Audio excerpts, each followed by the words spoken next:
Hello and welcome to my channel. Today I am going to make different mushrooms, and for that I am using some scrap clay, and I'm making some hats from mushrooms, and I'm making different shapes. Here I'm making one with a tip on top, and then it's going to float out like a little hat. It doesn't matter how it looks at the bottom, it's the top that is important, because I am going to make a mold of the done tops. So I'm making, I think actually I made 7 different tops, and here you can make the tops for the mushrooms just like you want to. It's only your imagination that puts the limit to these mushrooms. If you want them to look like real mushrooms, then you can go look up pictures of mushrooms. And I'm trying to keep them all in a size that fits the 1 to 12. And I am making big mushrooms and small mushrooms, and again I'm just making as many as I feel like. So do them just like you want to.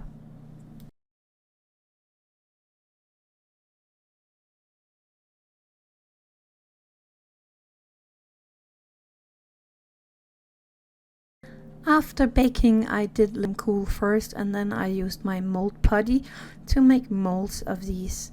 It doesn't matter what kind of mold putty you use. I just like this 2-component where you have 2 parts and you mix that equal and place that over your original. So now I have like a ton of these small molds, and I am using my cupcake clay because I found that this one makes a very nice mushroom color look.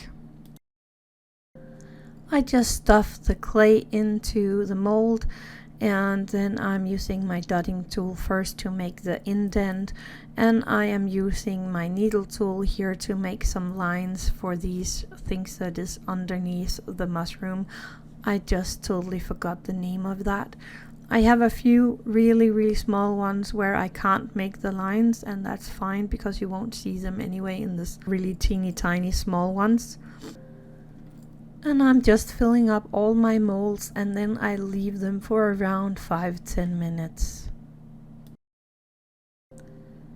The most of the mushroom I'm able to carefully take out of my mold before baking, but it's not all of them, and it doesn't really matter. You can color them in afterwards, but I like to color them in first, so I'm using my Faber-Castell soft pastel color here, and I started with a finger, but I went over to a paintbrush instead because that's easier. And I'm just coloring them in brownish and reds and green colors.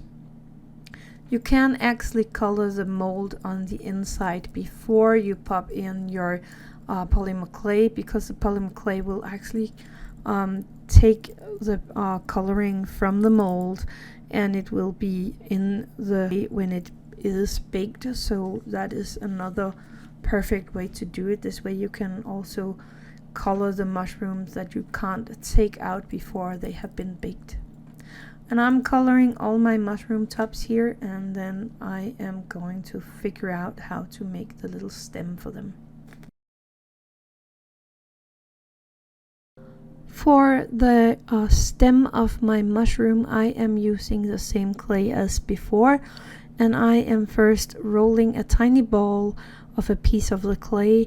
Then I'm rolling it oblong, and I'm trying to keep one end thin and another one thick, and I am dipping the thin end in some bacon bond and then into the top of the mushroom on the back side. And I'm off camera here, I'm sorry about that, but here it is. I am taking the little piece of clay, rolling it, then rolling it oblong, making it thinner in one end and thicker in another. Then I'm dipping the short or thin end into my bacon bond, and I'm squeezing it into the inside of my mushroom head. I'm really sorry that I'm a bit off camera here.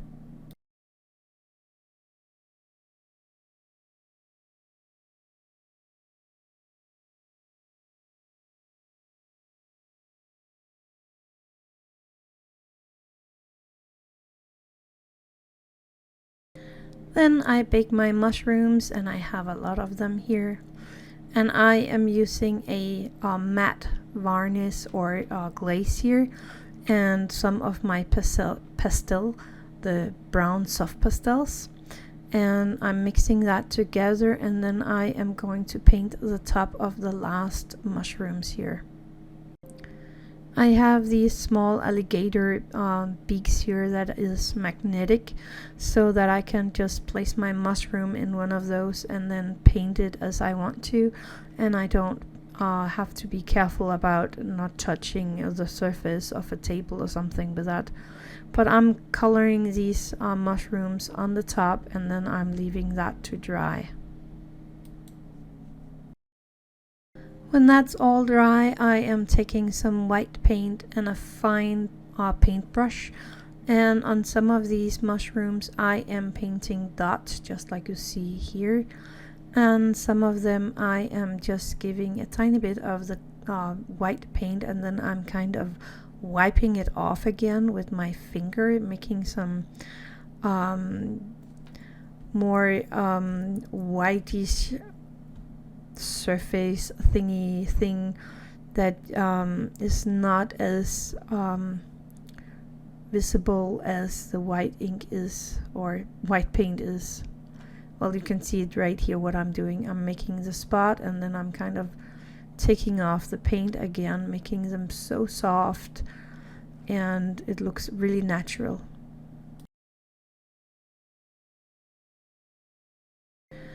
I rolled a tiny bit of the clay from before out in a very, very thin setting on my pasta machine, and I'm using a tiny bit of bacon bond, and I'm using this around the stem because I want to make a skirt on this one, and I want to show you how I did this. I just took a tiny piece of the clay, and I'm kind of placing it, and I am placing the bottom of this piece of clay and soften that into the body of the stem. That way I can take the top of this little piece of clay and kind of fold it out, and that looks like a little skirt on this little mushroom. It takes a little time to do it, but the result is pretty cute. And then of course you need to bake again if you do this. You can also give them a tiny bit of glaze if you want to. Anyway, that's all for today. Thank you for watching, and happy crafting.